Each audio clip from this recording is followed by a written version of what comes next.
I went to a scientific school, MIT, and in fraternity, when you first join, they try to keep you from being, if you think you're smart, from being feeling that you're too smart, by giving you what look like simple questions to try to figure out what actually happens. And it's like training for imagination, you know. It's kind of fun, and I thought I'd tell you some of them that I remember. I learned them. Of course, once you learn them, the next time somebody comes along with this wonderful puzzle, you look at them kind of quietly, you wait 2 or 3 seconds or 5 seconds to show that you were thinking, and then you come up with this answer to astonish your friends. But the fact was, of course, that you were trained by your fraternity brothers as to how to answer these things early on. One of the questions we got was the problem about the mirror. It's an old problem. You look in a mirror, and let's say you part your hair on the right side. Then you look in the mirror, and the image has got its hair part on the left side. So the image is left to right mixed up. It's not top and bottom mixed up, because the top of the head of the image is up there at the top, and the bottom of the feet is at the bottom. And the question is, how does a mirror know to get the left and right mixed up and not the up and down? You'll get a better idea of the problem if you think of lying down and looking at the mirror.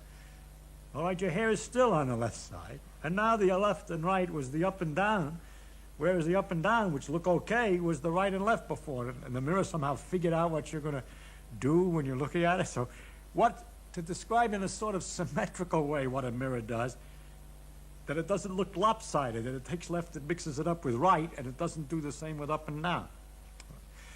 And after a lot of fiddling, I knew we worked out the answer to that one. You see, if you wave this hand, then the hand in the mirror that waves is right opposite it.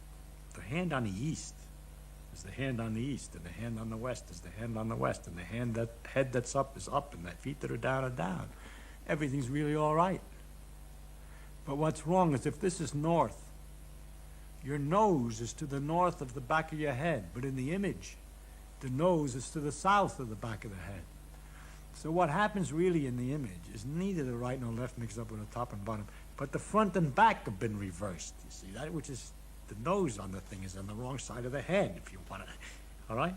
Now, ordinarily, when we think of the image, we think of it as another person. And we think of the normal way that a person would get into that condition over there. It's a psychological thing. We don't think of the idea that the person has been squashed and pushed backwards, forwards with his nose and his head, because that's not what ordinarily happens to people. A person gets to look like he looks in the mirror by walking around and facing you. And because people, when they walk around, don't turn their head for their feet, we leave that part alone. But they get their right and left hands swung about, you see, when they turn around. And so we say that it's left and right interchange. But really, the symmetrical way, it's along the axis of the mirror that things get interchanged. Well, that's kind of an easy one. A harder one, and very entertaining, was what keeps a train on the track? A harder one, and very entertaining, was what keeps a train on the track? And, of course, the answer is, as everyone thinks, the flanges on the wheels. You know, the wheels have some kind of flange on them. But that's not the answer. Those flanges are just safety devices. If the flanges rub against the tracks, you hear a terrible squealing. They're just in case the real mechanism doesn't work.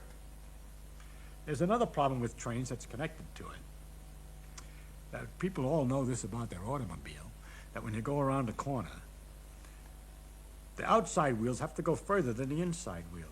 And if the wheels were connected on a solid shaft, you couldn't do that. You can't turn the outside wheels further than the inside wheels.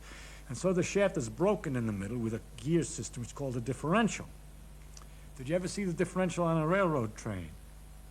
No, you look at those wheels under a freight car, and there are the two wheels, and there's a solid steel rod going from one wheel to the other. There's nothing. One turns the same as the other. So now how does it go around a corner, a curve, when the outside wheel has to go further than the inside wheel? And the answer is that the wheels are flanged like this. I mean, not flanged, they're cones. This way. That is, they're a little fatter, closer to the train, and a little thinner further out. If you look closely, you'll see they got this beveled edge. And it's all very simple. When they go around a curve, they slide out on the track a bit, so that this wheel travels on a fatter part, a bigger diameter, and this on a smaller diameter.